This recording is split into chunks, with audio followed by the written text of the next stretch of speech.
अब हम लोग क्लासिफिकेशन में आ जाएं।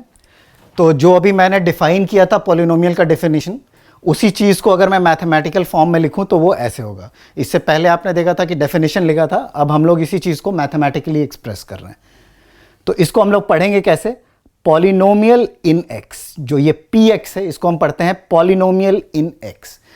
पॉलिनोमियल इन एक्स का मतलब ये नहीं कि हमेशा पी होगा, आप कुछ भी लिख सकते हैं। ये बेसिकली एक फंक्शन डिनोट करता है, तो आप इसको एफ भी लिख सकते हैं, क्यू भी लिख सकते हैं, ये कोई भी आप वेरिएबल, कोई भी लेटर यूज कर सकते हैं, पर लिखने का तरीका ये है।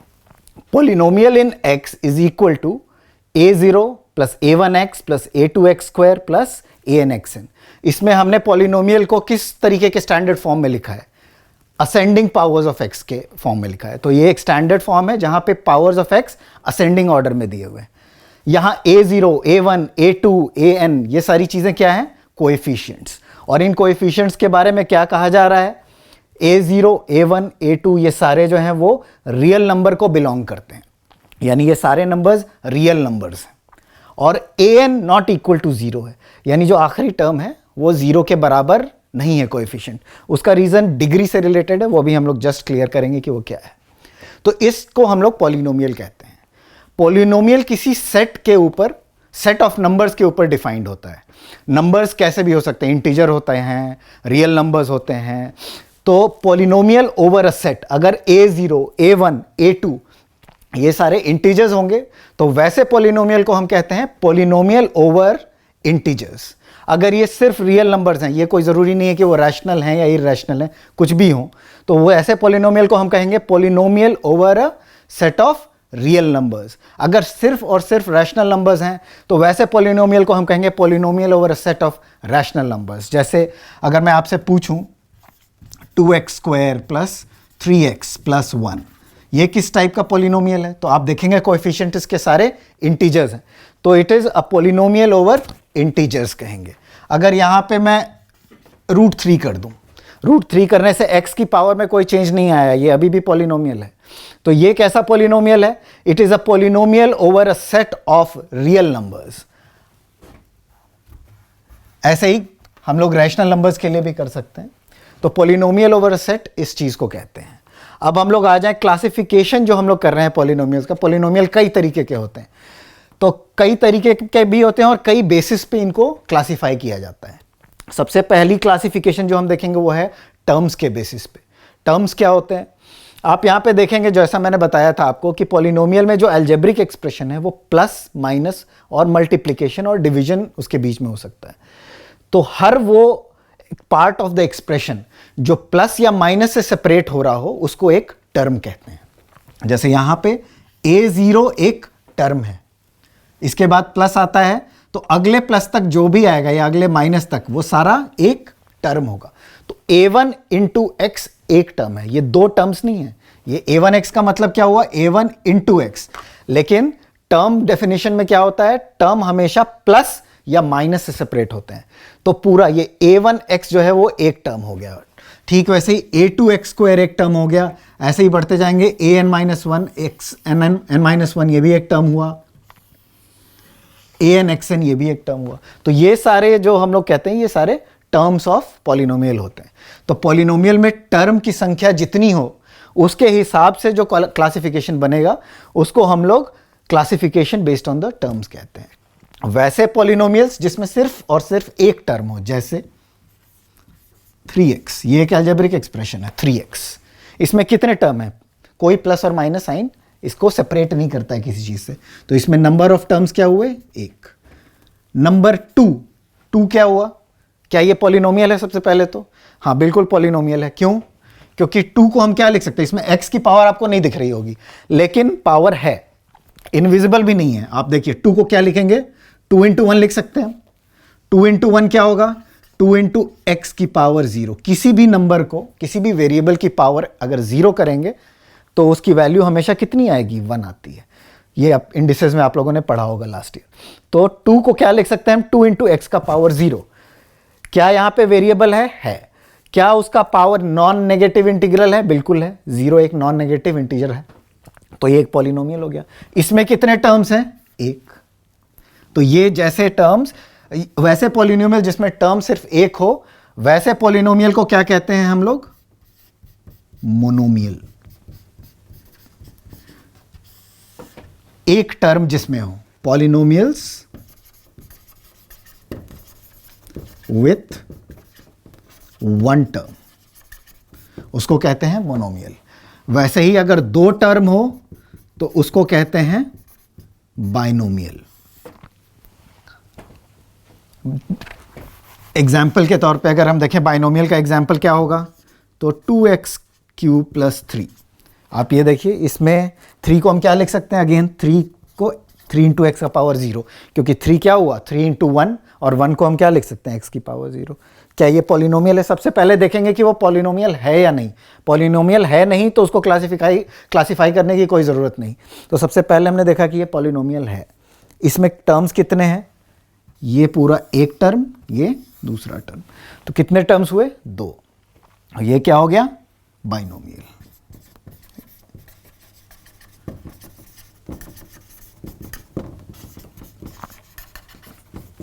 तो वैसे पॉलिनोमियल जिसमें टर्म्स 2 होंगे वो बाइनोमियल होगा। आगे बढ़े, अगर 3 टर्म वाले लेंगे हम तो उसको क्या कहेंगे? ट्राइनोमियल। ऐसे ही आगे बढ़ता जाता है, जैसे जैसे टर्म्स बढ़ेंगे हम लोग उसको क्लासिफाई कर सकते हैं बेस्ड ऑन टर्म्स। तो यही हमारे लिए इंपॉर्टेंट है, मोनोमियल, बाइनोमियल, ट्राइनोमियल, और आगे बढ़ता जाएगा जैसे। तो आपके स्कोप के लिए यहीं तक है। दूसरी क्लासिफिकेशन जो पॉलिनोमियल्स की होती है वो डिग्री के बेसिस पे होती है। अब डिग्री क्या है? यहां पे अभी हमने देखा कि a0, a1, a2 ये सारे क्या हैं? कोएफिशिएंट्स। टर्म्स क्या होते हैं? वो टर्म्स, वो पार्ट ऑफ द एक्सप्रेशन जो प्लस और माइनस से सेपरेट आउट हो रहे हैं। तो a0, a1x, a2 x square, ये सारे टर्म्स हो गए। डिग्री क्या होती है? x की पावर को डिग्री कहते हैं। जो उसका x का हाईएस्ट पावर होगा वो हमारा डिग्री ऑफ द पॉलिनोमियल कहलाता है। तो फॉर दिस पर्टिकुलर पॉलिनोमियल जो यहां हमने लिखा है px, इसकी डिग्री अगर हम निकालेंगे तो क्या होगी? वो इसमें x की हाईएस्ट पावर क्या है? यहां देख रहे हैं हम x की पावर बढ़ती जा रही है, असेंडिंग ऑर्डर में लगाया है। तो हाईएस्ट पावर क्या होगा? जो आखिरी टर्म में x का पावर होगा, क्योंकि ये स्टैंडर्ड फॉर्म है। तो आखिरी टर्म हमारा an(xn) है, इसमें x की पावर क्या है? n। तो n हमारा क्या हो गया? Degree of polynomial px। तो यहां हम क्या कहेंगे? जो x की हाईएस्ट पावर होगी वो क्या हो जाती है? Degree of polynomial. तो यहां आप देखेंगे, जो मैंने आपको कहा था कि an 0 क्यों नहीं होगा, वो इससे रिलेटेड है। क्योंकि अगर डिग्री मैंने कह दिया कि n देख के कह दिया कि भाई n की वैल्यू मान लीजिए 50 है, तो कह दिया कि डिग्री 50 है, और an 0 हो गया, तो n की पावर 50 हो और 0 से मल्टीप्लाई करेंगे तो वो तो 0 हो जाएगा, तो ये टर्म तो गायब हो जाएगा। तो हमारा पॉलिनोमियल तो यहीं तक बचेगा, तो डिग्री n-1 हो जाएगी। इसलिए हम लोग स्टैंडर्ड फॉर्म में जब लिखते हैं और n को अगर डिग्री मान रहे हैं तो उसका जो कोएफिशिएंट है वो कभी भी 0 नहीं हो सकता है, इसलिए an नॉट इक्वल टू 0 लिखा है। तो डिग्री ऑफ पॉलिनोमियल आप समझ गए कि क्या होता है। अब डिग्री के बेसिस पे कैसे हम लोग क्लासिफाई करते हैं? वैसा पॉलिनोमियल जिसमें x की डिग्री 1 हो उसको हम लोग कहेंगे लीनियर। लीनियर इक्वेशंस आपने पढ़ा होगा, तो लीनियर इक्वेशंस कहां से आता है? लीनियर पॉलिनोमियल से आता है। लीनियर पॉलिनोमियल क्या होगा? टर्म्स से उसका कोई लेना देना नहीं है, उसमें डिग्री जो x की है वो 1 होगी। यहां पे डिग्री क्या है? 1। डिग्री क्या होती है? Highest power of x in the given polynomial. इस पॉलिनोमियल में x की हाईएस्ट पावर क्या है? 1, क्योंकि यहां जो 3 के साथ है वो x की पावर 0 है। तो जब हाईएस्ट पावर या डिग्री किसी पॉलिनोमियल की 1 होगी तो उस पॉलिनोमियल को क्या कहेंगे? लीनियर। अगर हाईएस्ट पावर, इसमें बताइए हाईएस्ट पावर क्या है? यहां x की हाईएस्ट पावर 2 है, इस टर्म में x की पावर 1 है और इसमें x की पावर 0 है। तो हाईएस्ट पावर क्या हुआ? 2। तो इसकी डिग्री क्या हो गई? 2। तो उसको क्या कहेंगे हम लोग? क्वाड्रेटिक। Quadratic polynomial. ये बहुत इंपॉर्टेंट है आपके लिए। आप क्वाड्रेटिक इक्वेशंस भी पढ़ेंगे, पॉलिनोमियल अलजेब्रिक एक्सप्रेशन को इक्वेशन के फॉर्म में लिख के। तो क्वाड्रेटिक कभी हमारे लिए बहुत इंपॉर्टेंट है।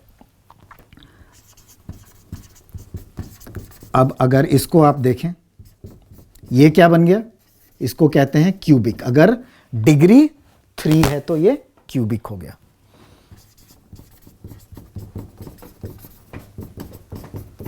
ये इसकी डिग्री क्या हुई? इसकी डिग्री कुछ नहीं हुई क्योंकि ये पॉलिनोमियल ही नहीं है। यहाँ पे x की पावर तो इंटीजर है, लेकिन यहाँ पे x की पावर हाफ है जो नॉन नेगेटिव इंटीजर नहीं है, तो ये पॉलिनोमियल ही नहीं है।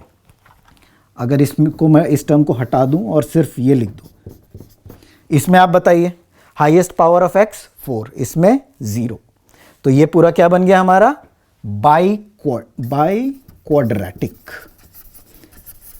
या क्वार्टिक कहते हैं उसको हम लोग। डिग्री 4 वाले जो भी हमारे पॉलिनोमियल्स होंगे उसको बाई क्वाड्रेटिक या क्वार्टिक कहेंगे। तो डिग्री के बेसिस पे क्लासिफिकेशन इस तरीके से होती है। तो एक बार अगर हम शॉर्ट में इसको रिकैप कर लें आगे बढ़ने से पहले, क्लासिफिकेशन ऑफ पॉलिनोमियल हम लोग टर्म या डिग्री दोनों के बेसिस पे करते हैं।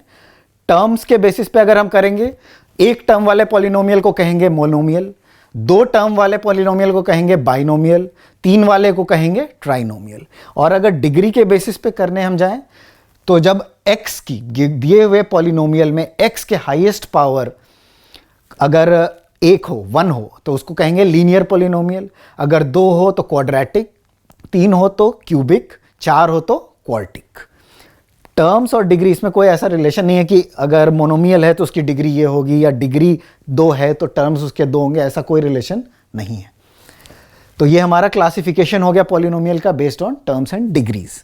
अब 2 स्पेशल पॉलिनोमियल होते हैं, एक होता है जीरो पॉलिनोमियल और एक होता है कांस्टेंट पॉलिनोमियल। इस पर्टिकुलर पॉलिनोमियल में अगर a0, a1, a2 इन सब की वैल्यू 0 हो जाए, वैसे पॉलिनोमियल को जीरो पॉलिनोमियल कहते हैं। तो अगर आप यहां पे देख के बताइए कि अगर a0, a1, a2, an सारे 0 हो जाएं तो पॉलिनोमियल की वैल्यू क्या होगी? ये सारे 0 हो जाएंगे तो px क्या हो जाएगा? 0। तो ये जो 0 है वो क्या हो गया हमारा? Zero polynomial. तो 0 भी एक पॉलिनोमियल है, उसको कहते हैं जीरो पॉलिनोमियल। स्पेशल क्यों है? क्योंकि इस पर्टिकुलर पॉलिनोमियल की डिग्री नहीं होती है। किसी भी और पॉलिनोमियल की डिग्री जरूर होती है ना, 1 होगी, 2 होगी, कुछ भी होगा, लेकिन इसकी जीरो पॉलिनोमियल की कोई डिग्री नहीं होती है। कांस्टेंट पॉलिनोमियल जैसा बताया आपको, 2 नंबर 2, इसको हम लोग क्या लिख रहे थे? 2 इंटू एक्स का पावर 0। नंबर -3, इसको क्या लिख सकते हैं? -3 इंटू एक्स का पावर 0, क्योंकि एक्स का पावर 0 हमेशा 1 होगा। यहां पे ये सारे नंबर्स कांस्टेंट हैं, तो वहीं से नाम आया कांस्टेंट, और x की पावर 0 है इसमें, इसलिए आ गया पॉलिनोमियल। तो कांस्टेंट पॉलिनोमियल कांस्टेंट नंबर्स को ही कहते हैं, जहां पे डिग्री क्या हो जाएगी? हमेशा 0। तो किसी भी कांस्टेंट पॉलिनोमियल की डिग्री 0 होगी। तो आप इन 2 स्पेशल पॉलिनोमियल्स को अगर देखें तो डिफरेंस क्या है? जीरो पॉलिनोमियल की वैल्यू कांस्टेंट तो होती है लेकिन हमेशा 0 ही होती है, और कांस्टेंट पॉलिनोमियल की वैल्यू नॉन जीरो होगी लेकिन कांस्टेंट होगी, 2, 3, -√4, कुछ -√5, कुछ भी हो सकता है। इसमें डिग्री डज नॉट एग्जिस्ट, इसमें कोई डिग्री नहीं होती है x की। इसमें पॉलिनोमियल की डिग्री है, डिग्री 0। तो ये कंप्लीट हमारा क्लासिफिकेशन ऑफ पॉलिनोमियल्स हो गया जो आप लोगों को पढ़ना है। सबसे पहले हमने डिफाइन करा कि पॉलिनोमियल ओवर अ सेट क्या होता है, फिर हमने डिस्कस करा कि क्लासिफिकेशन टर्म्स के बेसिस पे और डिग्री के बेसिस पे कैसे करते हैं, और हमने 2 स्पेशल पॉलिनोमियल जिनको जीरो पॉलिनोमियल और कांस्टेंट पॉलिनोमियल कहते हैं वो केस डिस्कस किया। तो इस चीज़ को आप ध्यान में रखेंगे।